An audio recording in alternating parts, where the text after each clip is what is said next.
part 2 of my MUN series. So today's episode is further points of how do I prepare for my first conference. In my last video we talked about the position paper, so now we are here discussing about the second most important thing, that is an opening speech.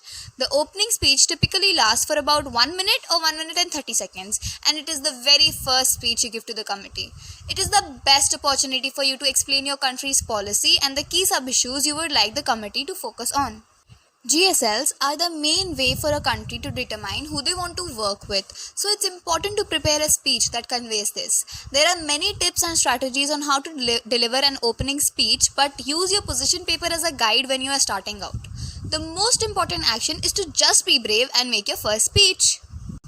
Research binder.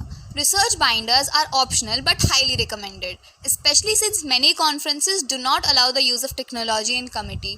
An organized research binder will be your go-to resource during the conference, as new terms and acronyms, previous resolutions and treaties, and possible solutions are mentioned. How to write a resolution.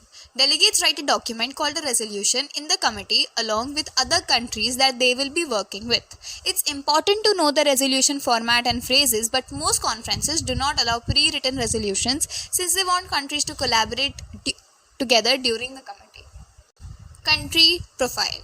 The country profile is a worksheet to help you understand your country and may not necessarily be required by your conference. Most of the information needed to fill out a country profile can be found in the CIA World Factbook.